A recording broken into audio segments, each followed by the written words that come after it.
Good morning. Happy Sunday. My name is Stephanie Chang. We have the incredible Charles Holt here this morning. He is going to blow the roof off of the church this morning. But before we bring him out, we're going to open our service with a little song and dance. Please feel free to join in if you like. The words are on the board. I sing my love, I sing my love, I sing my love into the world. I sing my love, I sing my love, I sing my love into the world. I sing my love, I sing my love, I sing my love into the world. I sing my love, I sing my love, I sing my love into the world. I dance my joy, I dance my joy, I dance my joy, I dance my joy into the world. I dance my joy, I dance my joy, I dance my joy into the world. I dance my joy, I dance my joy, I dance my joy into the world. I dance my joy, I dance my joy, I dance my joy into the world. I live my peace, I live my peace, I live my peace, I live my peace into the world. I live my peace, I live my peace, I live my peace into the world. Yes, I do. I live my peace, I live my peace, I live my peace into the world. I live my peace, I live my peace, I live my peace into the world. I sing my love, I sing my love, I sing my love, I sing my love into the world. I sing my love, I sing my love, I sing my love into the world. I sing my love, I sing my love, I sing my love into the world. I sing my love, I sing my love, I sing my love into the world.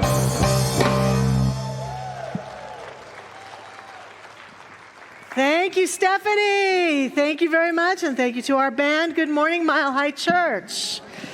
So good to see you all here. So good to see you online. Those of you who are tuning in, welcome, welcome. We're so glad you are here.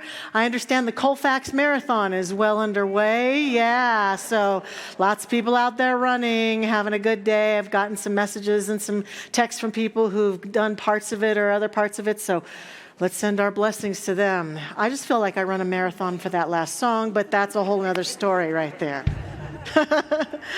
I'm so glad you're here. And this is the time of the service where I am supposed to welcome you. And I do welcome all of you and welcome especially those of you who are here for the first time. And because today we're talking about the reclaiming of our essential innocence and our essential self, I'd like to invite you to take a moment of mindfulness to welcome yourself here. To just welcome yourself to this moment, to just breathe in and literally inside, just say, I'm so glad I'm here. I welcome myself to this day, to this service, to this community, to life. I welcome all parts of me, all aspects of myself. I welcome my wholeness into this place. And in doing that, we begin by practicing what we're going to talk about and what's going to weave itself through our service, the full embrace of who we are. So thank you for taking a moment to do that. It may seem a little strange, but it's an important act that each of us must do throughout our day and our weeks and our months and our years. So we are so glad that you're choosing to do that with us. And we'd love to invite you into the recognition of our vision and mission here at Mile High Church by speaking them aloud together with enthusiasm. So please say with me, our vision, oneness revealed, a world of love, peace, and abundance for all. And our mission to serve as a spiritual beacon for personal empowerment and global enlightenment.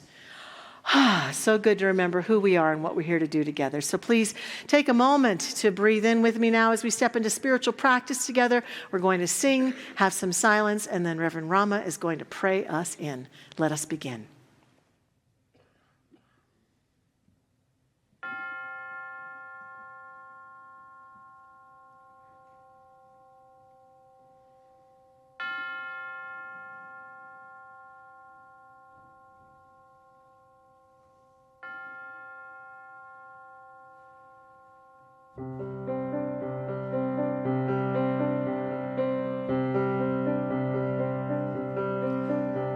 Surely the presence of God is in this place.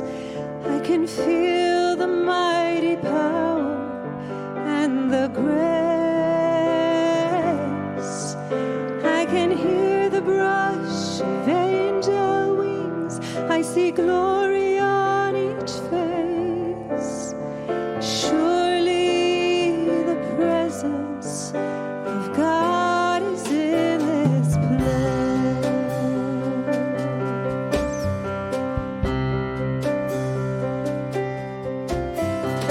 Surely the presence of God is in this place. I can feel the mighty power and the grace. I can hear the brush of angel wings. I see glory on each face. Surely the presence of God is in this place.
That silence that is at the depth of us, that calls us right into the core, reveals the wholeness of who we are. That absolutely knows, feels, and experiences the presence. That divine presence of God, Spirit, the universe, all about, around, and through absolutely everything and everyone. That rhythm of life that unfolds just as the beautiful sunrise came forth today. As the trees continue to reach to the heavens and the flowers blossom this beautiful spring. We see this in the abundance of nature all around us, the divine expressed in the myriad of ways. We look no further than our very self to know God right here, right now. The divine expressing. That wholeness at the core of us that brings forth the great truth. The great truth that at the core of us, I am okay. I am okay. For I am held in the hands of Spirit and guided forth in a great way this day, knowing that there is an abundance that is radiating around this globe, out into the universe. An abundance that is so rich that there is no lack in any way, shape, or form, for all we have to do is ask to receive. And it's in that receiving that we're able to continue to give this beautiful cycle of give and take and give that brings us into a place that knows that truth, that even in the deepest struggle, in those places of hardship, when there's a health challenge, when there's any other space that brings us out of that knowingness of us, that we tap back into our core and we know there's harmony.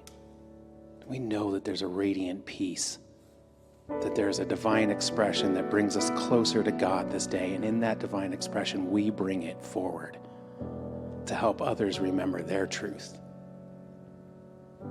That truth that knows compassion, that knows wholeness, that knows love, that deep love that just surrenders to everything with great ease and great gratitude for how good it is to be alive, how good it is to know God, to be closer to Spirit in every breath, to hear the brush of angel wings, and to know that this is a day that God has made, and I am living it to my very fullest.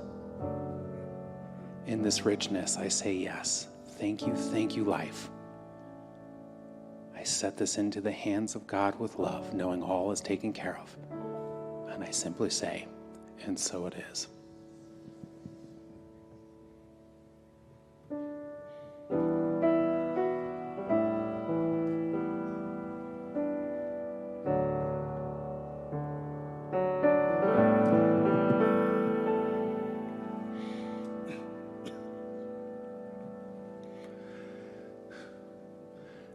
I'm tired of the guilt that brings me pain. Now is the time for me to let go of the shame. The past behind me, I see anew. I'm ready for my change. I'm ready for my change. I forgive me. I forgive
I get to follow that.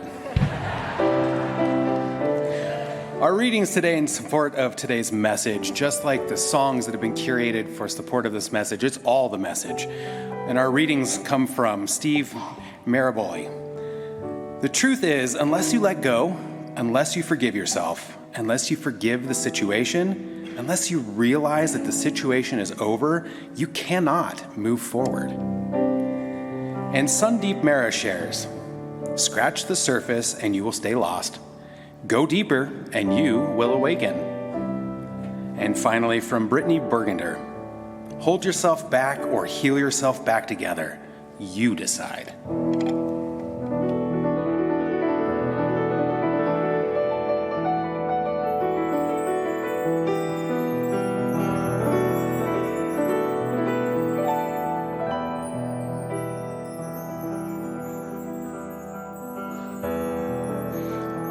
There was a boy, a certain strange enchanted boy. They said he traveled very far, over land and sea. A little shy, but sad of eye, but very wise was he. And then one day, one magic day, he came my way. And as he spoke of many things, fools and kings, this he said to me: the greatest joy you will ever learn is to love and be loved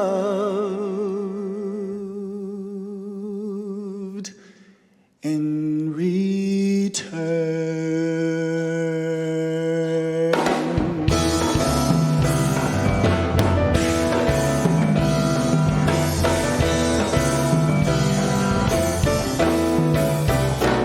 There was a boy, a certain strange enchanted boy. They said he traveled very far, over land and sea. A little shy, sad of eye, but very wise was he. And then one day, one magic day, he came my way. And as he spoke of many things, fools and kings, as he said to me, the greatest joy you will ever learn is to love and be loved in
enchanted boy.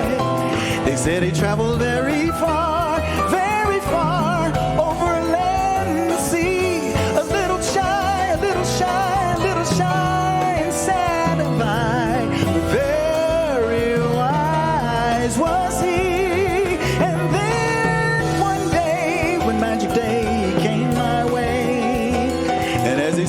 many things, fools and kings, as he said to me, the greatest joy you will ever learn is to love and be loved and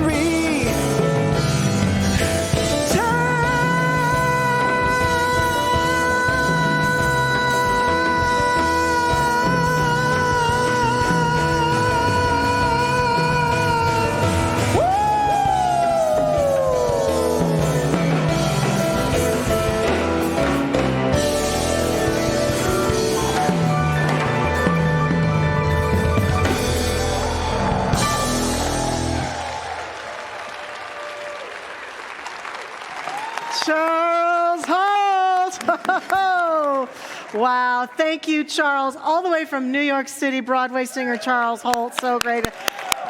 Now he's out there helping young people and singing. We're just so glad to have you here with us. Anytime we can have you here, Charles. Thank you, yes. And our wonderful band. Such talented gentlemen. Bijou and Mike and our band leader, Rob. Thank you so much. Whew. So awesome. Nathan says I look like a Disney princess in my dress today. And I need a tiara. You're absolutely right. They were saying we should sell some tiaras in the bookstore sometime. So, Doris, get on it. Okay, so, and it works out perfectly because of my message today. I am talking about embracing our original innocence. And we're going to delve a bit into that innocence that gets obfuscated when we were kids. I was thinking about a time many years ago when my son was about 4 or 5 years old. He had been going, of course, to the youth programs at my church in Scottsdale, Arizona, and had been involved and knew all of our friends and knew all of my ministerial colleagues. And we had the wonderful, amazing Reverend David Alt come to stay with us because he was going to be speaking at our church. And when I introduced my son to Reverend David, I said to my son, David is a minister just like Mommy. And my son's eyes got really big and he turned and looked at me and he said, they let men be ministers too? Right, yes. Total, complete flip of belief systems and ideas about life, right? And it was a refreshing one. And that story reminds me of how children can be, how we get perceptions about things based on our experience as kids. And we begin to contemplate and believe how life is based on what's around us, based on what people tell us, based on our inner experiences and our outer experiences that have to do with our family and our culture and our religious upbringing. And we all know this. And a huge part of what we are doing throughout most of our lives as adults is dealing with some of those belief systems because many of them serve us and many of them inspire us and many of them push us forward into great things, and many of them keep us from experiencing the truth of who we really are. And that's what I want to look at today. I want to look at that aspect of us that is so important for us to reckon with, make peace with. That part of us where often we have to forgive people around us for giving us misinformation about the nature of life or the nature of us, where we get to challenge the belief systems and structures that have permeated our awareness often for years. And it can be a challenge. And as I was working on this, I was remembering that many years ago, there was a very powerful man who was an author and a theologian and a speaker named Matthew Fox. And some of you may remember that Matthew started to speak out around traditional religion and the notion that we're all born out of sin or from a negative space in some way, shape, or form. And Matthew was booted out of his faith tradition and silenced by his faith tradition. His belief was, at our very core, we are all sacred worthy, and whole. And for that, he was silenced. Now, that was sad to me when it occurred.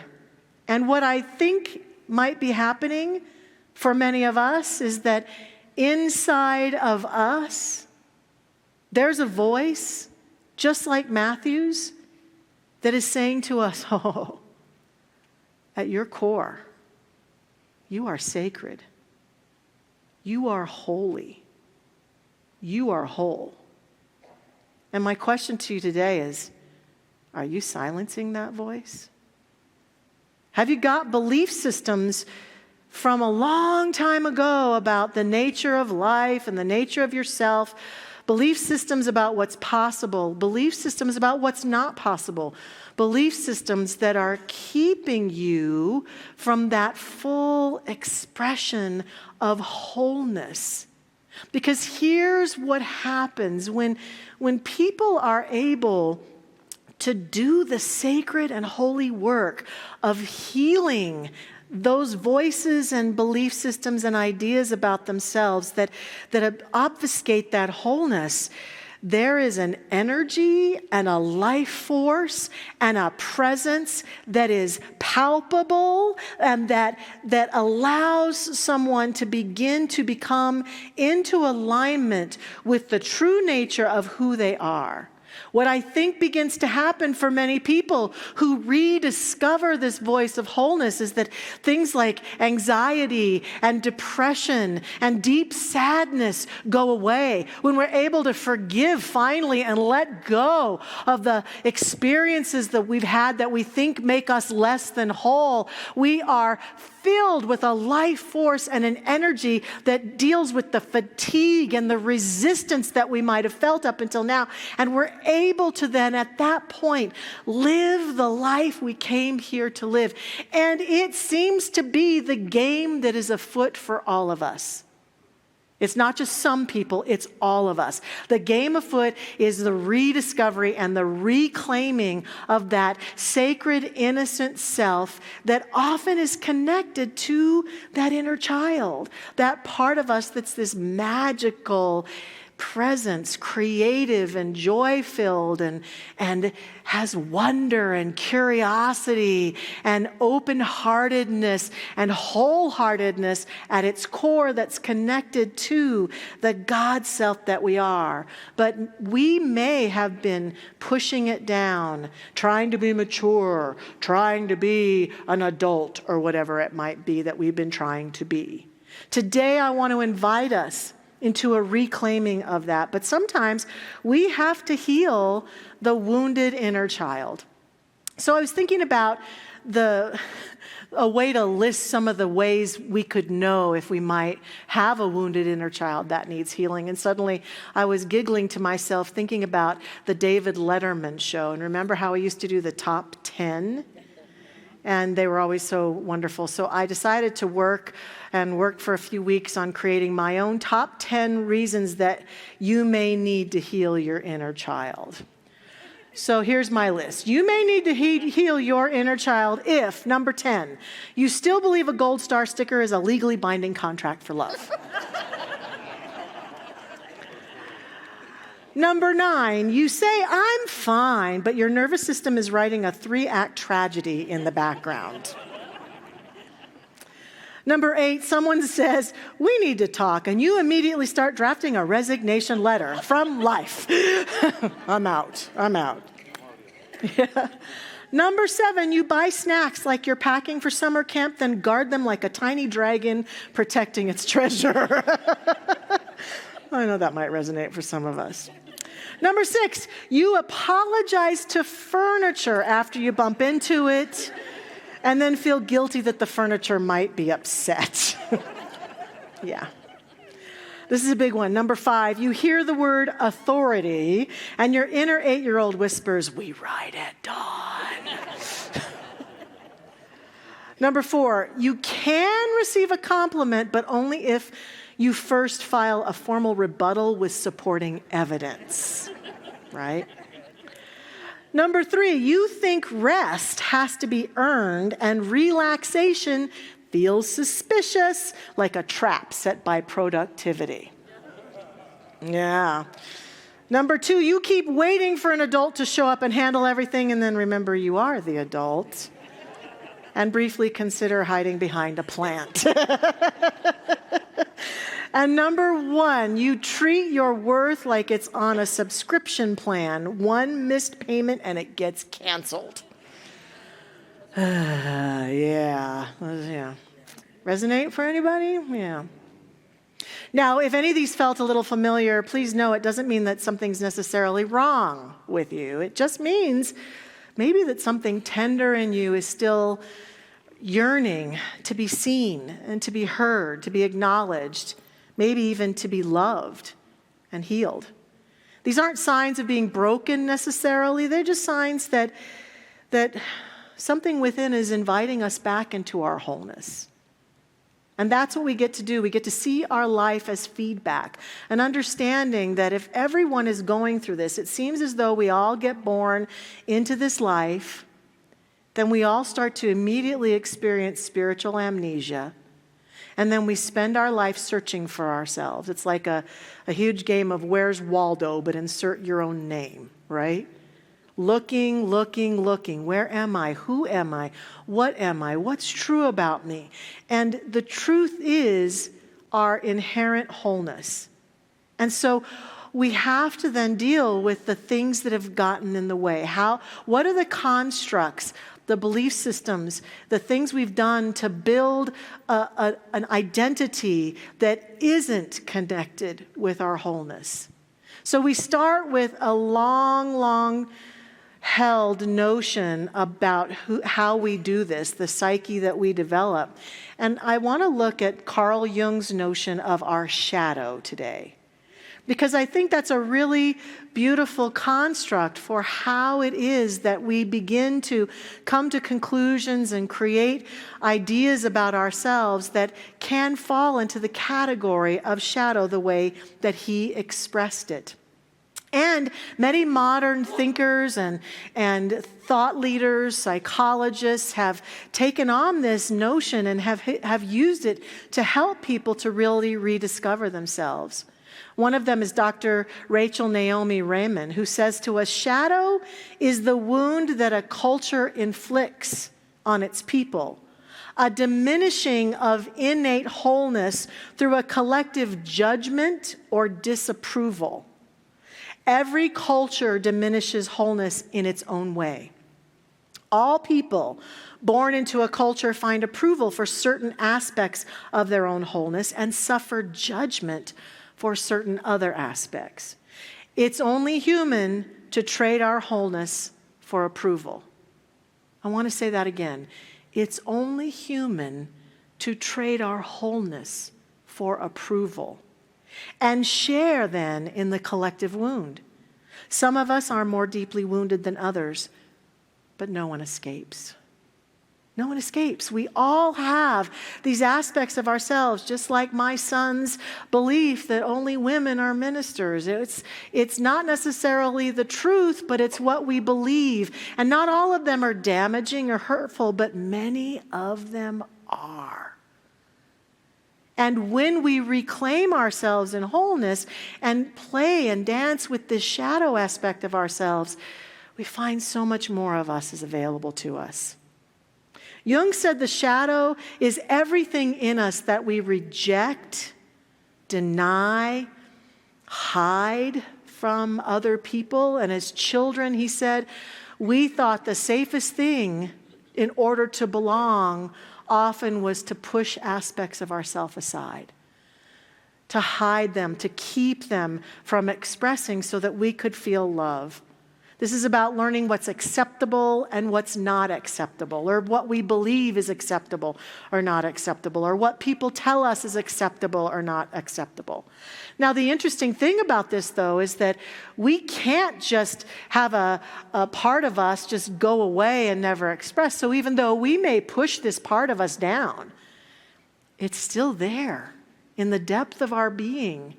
searching for expression, desiring to be expressed. It doesn't just go away or disappear, but we push it away and deny it for so long, ignore it for so long, that we think it might be gone. And we begin to live from that shadow version of ourselves. That shadow version of ourselves isn't what's wrong with us. It's what we've had to hide in order to feel loved. Parts of us we felt we had to hide. And so the shadow also, it's important to note, isn't just the negative beliefs or the challenging or damaging beliefs. Jung said it's the gold also. It's the creativity. It's the joy. It's the expression of artistic talents or gifts or all sorts of expressions that we felt for some reason were unacceptable, and so we pushed them aside. We pushed them away. We don't just suppress anger or fear or negative qualities. We might suppress confidence, brilliance, or our own voice, our own truth in this process, in this game that we play.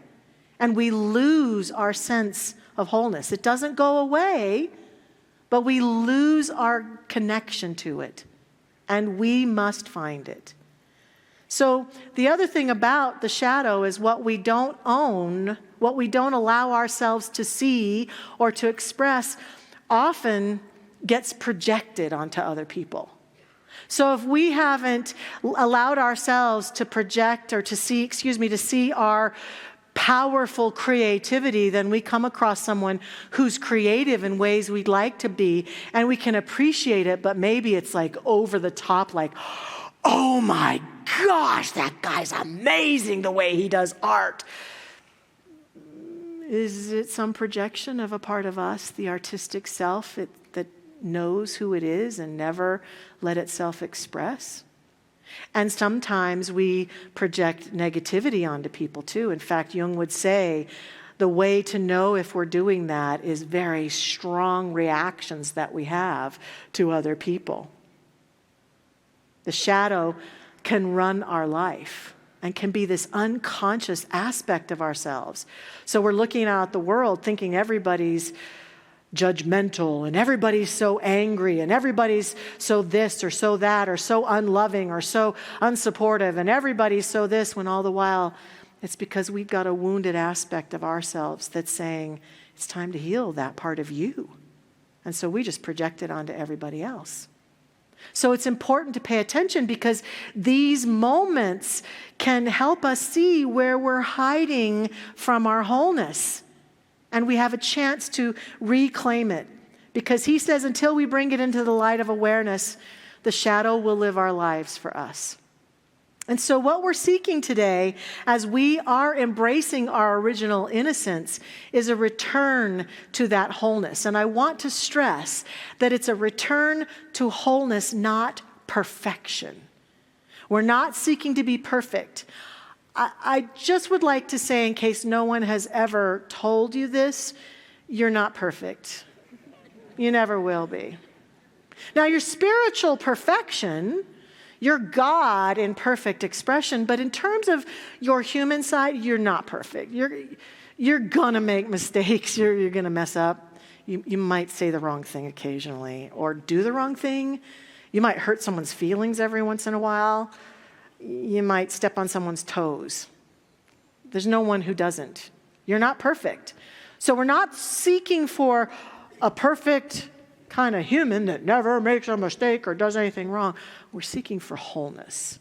We're seeking for that original wholeness within us that is always within us. It's not about eliminating that shadow. It's about integrating it. See, it's about accepting I'm not perfect and I'm going to have compassion for myself when I'm not. I didn't do everything right and I'm going to have compassion for myself anyway. I didn't understand everything correctly as a child and I'm still going to have compassion and love for myself. Our innocence is never lost, but parts of us have gone into hiding, and healing is simply welcoming them home. A few weeks ago, the first weekend of May, I was blessed to be able to spend the weekend with our ministerial students here from the Denver campus. And we went away to a retreat in Loveland, and there's a labyrinth on the grounds there. And one of the activities is that we went out in silence one morning to walk the labyrinth.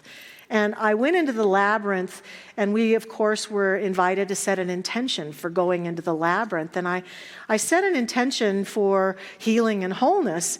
And what happened was really interesting, because the more I walked the labyrinth, the more I noticed on this really beautiful sunny morning that there were occasions when I was walking the labyrinth and I could see my shadow. I was wearing a coat. There's a picture of me on the labyrinth. I was wearing a coat. I was all bundled up, but I could look down and I could see my shadow. And it was like the labyrinth was speaking to me, or the energy was speaking to me, that it's not about walking this labyrinth and not bringing that part of me with me. It's about bringing the whole self into the labyrinth so that that intention can be realized and can be fulfilled. And it was a very powerful moment. And I would walk around, and sometimes the shadow would disappear because the sun was in its position. But then I would get to the place where the sun was behind me, warming me, and I could feel it, and I felt so nurtured by it. But there's my shadow right there with me. And I made a decision in that moment. I'm going to embrace all of me. I'm not going to pretend that this shadow's not there. I'm not perfect. I don't always do everything right. I don't always get everything right. I have parts of me that I still need to heal. I have places where I still want to forgive. I have this shadow part of me, and it's coming into the labyrinth with me. And it was a beautiful labyrinth walk because of that intention and realizing that that was what I chose to do, to bring my wholeness with me into the experience and not just be there and be some perfect version of myself. What's that going to ever solve if I don't bring my wholeness with me? And so it's about learning to do that the shadow isn't my enemy, my past pain, my past challenges, the places I'm still hurting. It's not my enemy. I don't need to hide it from myself or other people. I don't need to pretend it's not there. And I don't need to get rid of it. I need to integrate it. I need to bring it in. So the pattern that we're looking at here, the way that it works, is essentially we believe we are born in innocence. Here's the steps. We are born in innocence, whole, worthy, divine. We learn to belong. Brené Brown, a modern voice, talking about shame and how that impacts our wholeness, says to us, we learn to hustle. We learn to hustle and make sure that we belong in spaces and that people like us and that we do the right thing and we don't upset our family. We hustle so we can belong. But that means then that parts of us, when we hustle, go into our shadow. We abandon parts of ourselves. So therefore, we build a persona. We build a personality that we think is made of the best parts of ourselves and try to present that to the world. And then the shadow shows up every once in a while, right? Through reactions and relationships. It's like many of us think we are in a romantic relationship and we are adults now, and every once in a while it feels like two 4-year-olds having a conversation, doesn't it? Because the shadow shows up.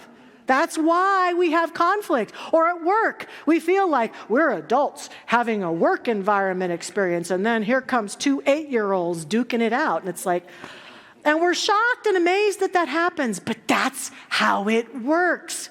The shadow shows up until the shadow is integrated, accepted, and worked with. And so then we see the shadow. If we're wise, we wake up and we see our own shadow, not just by walking in the labyrinth and seeing it in front of us, but by seeing our activating points. What really upsets us? What really irks us? What is it that people do around us that get us so upset? Our triggers, as they say, our projections. We ask ourselves wisely sometimes, is it possible that I'm projecting all of that stuff onto that person and that's not who they really are? We become wise.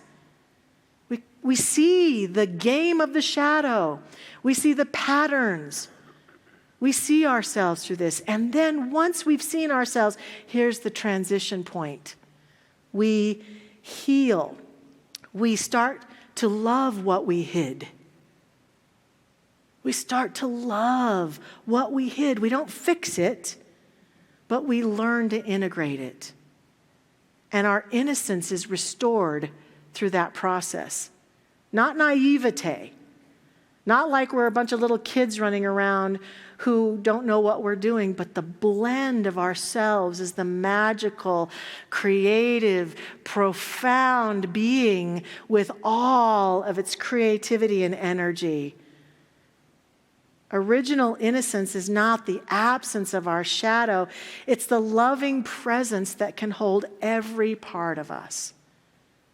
So if this sounds like something that you're up for, here are some things I suggest. The hows of this. It starts, as everything does, with intention. Now that we've had this conversation and we understand maybe a little more deeply, or we've had an awareness today, or a reminder even today of, oh yeah, that's how that works. Yeah, I can then consciously set an intention to embrace my original innocence, wholeness. I set the intention. What happens when I set the intention?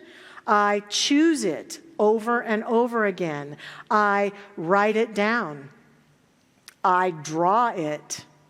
I've created for myself playlists in my music app that are all songs about loving myself, and I play them over and over at times when I really need to do some work on that. I sing it, I dance it. I get prayer support from those practitioner people and my prayer partner to help me stay in alignment with that intention. Because the truth is, I can't always have the faith of my intention, but I can have faith in their faith. And therefore, I let myself be prayed for any way that I can, to allow that intention to have its way with me. I might affirm something like, I choose to live from my wholeness, or I see my whole self. So it starts with intentionality, a willingness to say, I'm done playing this game of the broken, disconnected, fatigued, depressed, sad person. I'm ready to be healed and whole. And I know that in order to do that, I've got to face my shadow more profoundly than Puxatawny Phil does, right? I've got to face my shadow. Then, the second step, I'm calling get a new view of you. Once we've set the intention, get a new view of you by seeing yourself from the inside out rather than the outside in. The whole game of the shadow and of the woundedness is the persistence to say, look what happened to me. Look what they said to me. Look what they did to me. And because of that, I draw a conclusion. Whereas the view from the inside out is, yes, look what they said to you. Look what they did to you. Look what happened. Let it go. Be you. And it's almost like the more I go to that deep place within me and inhabit it in my mind and let it inhabit me, the more I can see myself from the inside out. And I am a glorious thing to behold as you are. I am able to behold my wholeness from that place. From the outside in, it can be really hard to behold the wholeness because we get caught up in the drama and the stuff and all the things in the world of form. But in that inner place, I can see the truth. And I can move forward in letting go more powerfully and profoundly. That's why So many who teach about the shadow and its healing talk about mindfulness and meditation and the inner journey so that I can heal that perception of me that no longer serves. And lastly, companion and parent my wounded inner child the way no one did or can. It really doesn't matter if your parents or those who raised you are still alive and in your life or not. If we spend our life seeking to get our parents to be the way we always wanted them to be, we're just doing to them what they did to us, aren't we? Because sometimes they can't do it. They just can't. They've got their own patterns. They've got their own shadow stuff. But here's the good news. You and I don't need them to change one iota to be healed. We don't need our parents to finally go, oh my God, you're amazing and I adore you, even though I know we yearn for it. Some of us yearn deeply for it. But you know what? Even if that never happens, here's the thing. The thing I think we're craving, all of us more than anything, is wholeness that can only be sourced from us. We're the only ones who can give it to ourselves. And the question really becomes, when will you stop being stubborn and give it to yourself? When will you start loving and parenting yourself, speaking to yourself in voices that are kind, giving yourself a break, doing the holy sacred work to say, you know, I do have a childlike unwillingness to love and honor myself. And that's what we do here at Mile High Church. All of our wonderful classes and education are all about challenging those ideas and changing our belief systems. All of the wonderful things we do in meditation practice together as a community are all about that. And as I mentioned in the announcements, the Inner Child Journey that's coming up in June is a powerful, powerful weekend to really begin to embrace that inner part of us.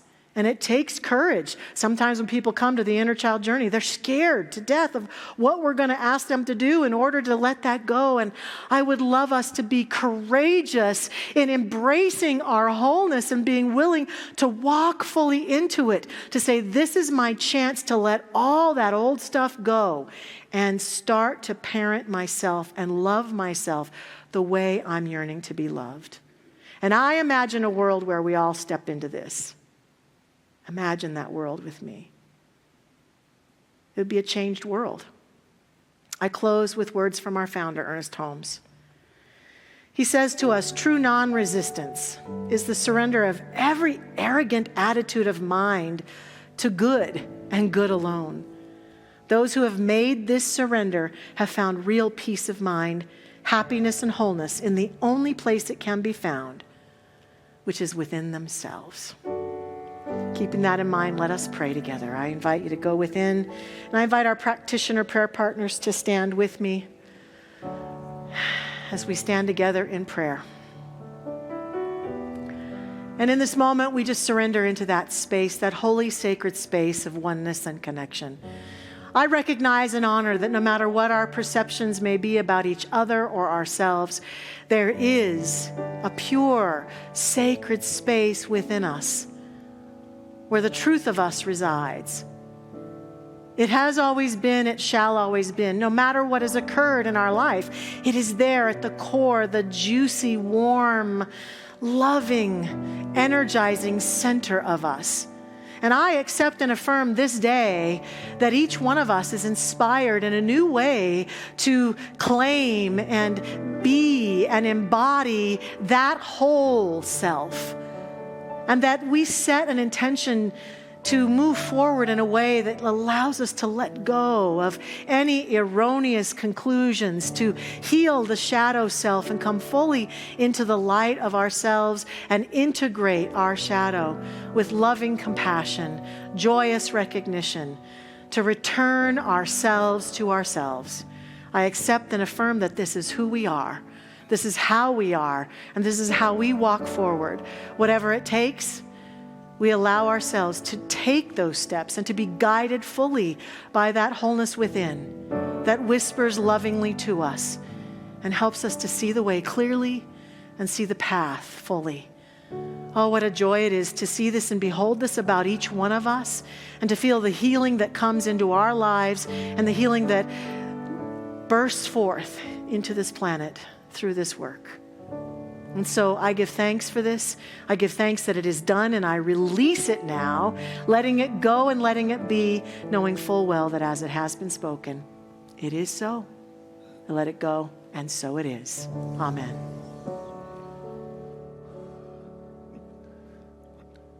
I forgive me. I forgive me.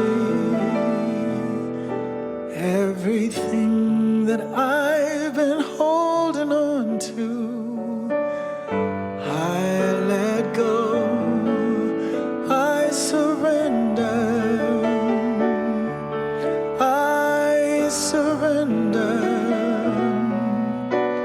I'm ready for my change. I'm ready for my change. I forgive me. I forgive me. Everything that I've been holding on to, I let go. I surrender. I surrender. I'm ready for my change. I'm ready for my change.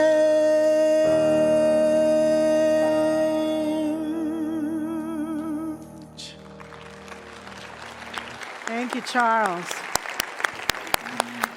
I was blessed recently to get to interview Dr. Roger for a podcast on financial wellness, and one of the things we got to talking about is the generous nature of children and how children just always want to give. They always understand and they always sense that there's more than enough. And so I invite us into that innocent wholeness right now, to feel that generosity pouring through us. And if it's a day for you to give financially, we invite you to give generously. And I encourage everyone to give something into this space this morning, to generously give affirmation, to give loving thoughts, give blessings to people around you, to bless this beautiful community, whatever it is yours to give.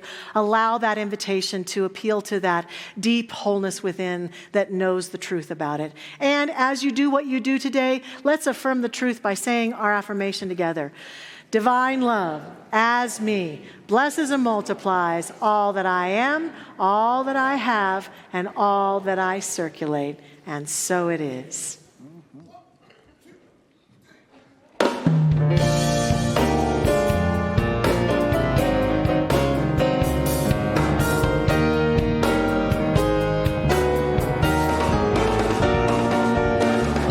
This is a little song that is birthed from a story from my grandmother. Her name was Wilhelmina Holt, my paternal grandmother. Hope you enjoy it.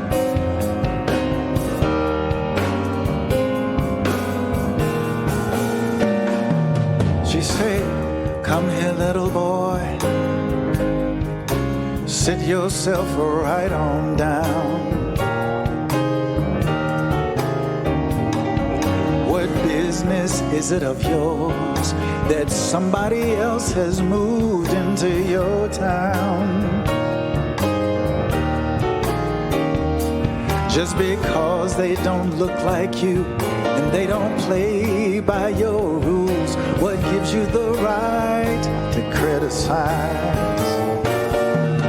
'Cause everybody has a place at the table. The world is changing, you can't stop it.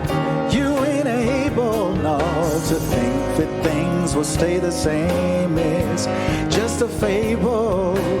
Good, bad, old or young, even a baby in a cradle. Everybody needs to be fed and somewhere to lay their head. There's always a place at the table.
somewhere to lay their head.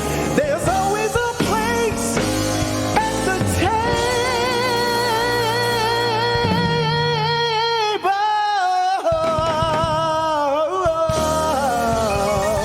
Yeah.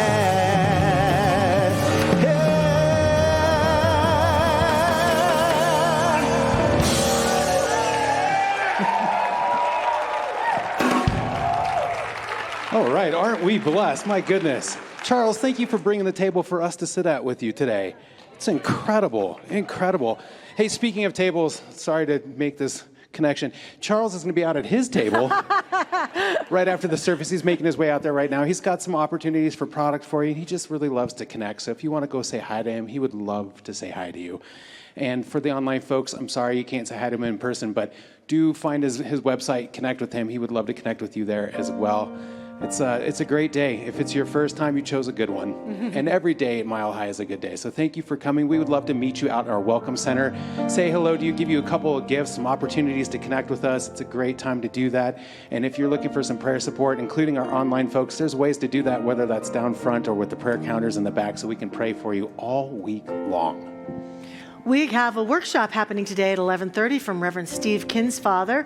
He got up here last week and said something really profound, I think, and as a minister, I bet you've experienced this too, both of you, that we do memorials for people and we hear about their life, and I often am left thinking, I wish I knew that person better. They were really amazing and I didn't know it. And so Reverend Steve is putting together a workshop called Celebrate Your Life at 11:30, where you can do some work to celebrate your own life way before it's time for you to step off the earth plane and really see your magnificence. So please join him over in the Vote Center. And then Reverend Zamira and I are also doing something today. Tell us about it. Yes, I hope you'll join Michelle and I right after this service. If you have been considering becoming a practitioner or a minister and expanding your ability to serve in such profound ways, then I hope you'll join us, because we're going to have an information session where we're going to talk about all of the calls that draw someone to becoming a practitioner, whether it's expanding your own learning, deepening your own consciousness, finding ways to have a greater touch in the world, or if you've had the call to become a minister, we're going to talk all about that as well. So I hope you'll join us right after the service over in the seminar rooms. Yes, 11:30. We'll see you there. Let's stand together now for the benediction and the peace song. So please say after me, something wonderful is happening through me right now. Something wonderful is happening to me right now. It is this thing called life. Life is in my mind. Life is in my body. Life is in my heart. I am wholeness. Thank you, life. And so it is.